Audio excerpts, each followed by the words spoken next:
This process is called chasing the wax.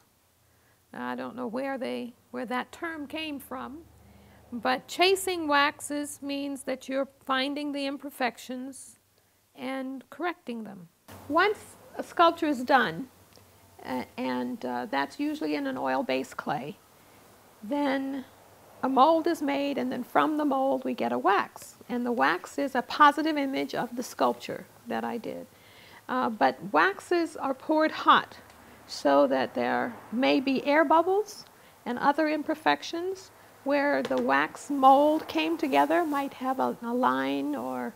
So my job now is I must look at this very carefully and fix any corrections. There might be lines where the two pieces of the mold came together, and such as this line going down the arm and right here at this edge here, and that's where the two pieces didn't fit tightly enough together. Other flaws that are fairly common but not so often are air bubbles, where there's a little tiny hole or a little tiny corner of something didn't get completed in the wax.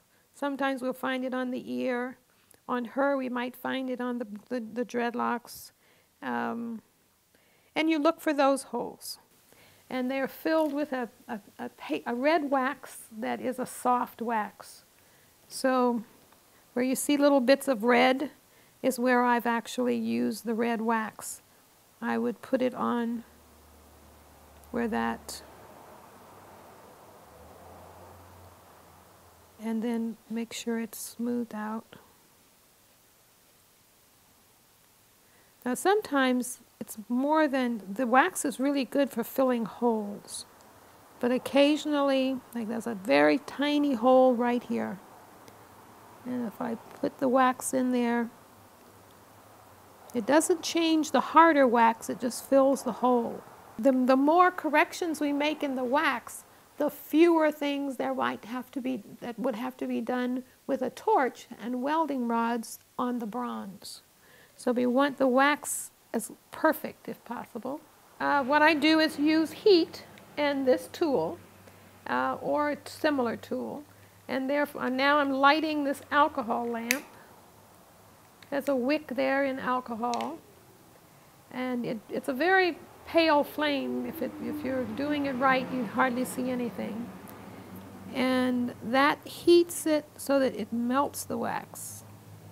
What I'm doing now is using heat.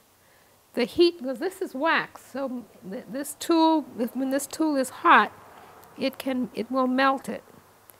And you need to use a light hand.